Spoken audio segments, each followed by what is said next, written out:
Praise the Lord. சங்கீதம் 16 வசனம் 8 இப்படியாய் சொல்லுகிறது. தாவீது சொல்லுகிறார், கர்த்தரை எப்பொழுதும் எனக்கு முன்பாக வைத்திருக்கிறேன், அவரின் வலது பாரிசத்தில் இருக்கிறபடியால் நான் அசைக்கப்படுவதில்லை. You know, the positioning of Jesus in our life, how we see him, how we keep him. இங்கு தாவீது சொல்லுகிறார், எப்பொழுதும் எனக்கு முன்னால வச்சிருக்கிறேன். அவரை தவிர வேற ஏதாவது இருந்துச்சுன்னா, நம்முடைய பணமோ பதவியோ உறவுகளோ எந்த காரியமும் இருந்துச்சுன்னா நம்மளை மிஸ்லீட் பண்ணி விட்றோம் பயங்கரமா.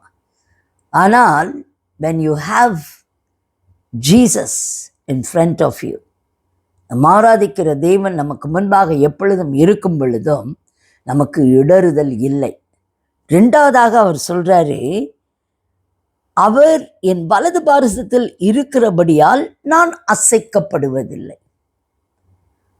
அவர் வலது பாரிசத்தில் எப்பொழுதும் அவர் இருக்கிறபடியால் நான் அசைக்கப்படுவதில்லை.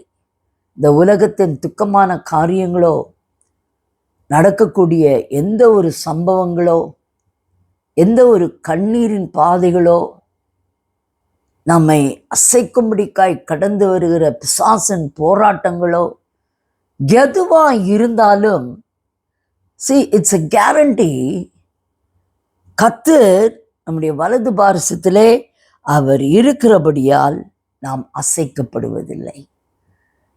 இன்றைக்கு அசைக்கப்பட்ட நிலைமையிலே தோல்வியோடு செய்வதறியாது நீங்கள் காணப்படுகிறீர்களா?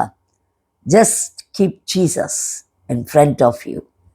அவரையே நோக்கி நாம் பார்க்கும் பொழுது நாம் ஒன்றிலும் இடறுவதில்லை. அது மாத்திரம் இல்லை, அவரே நம்முடைய வலது பாரிசத்தில் இருப்பார் என்றால் நாம் அசைக்கப்படுவதும் இல்லை. நீங்கள் you will be very successful in your things, in whatever you do. May God bless you with this prophetic word today. Amen. God bless you.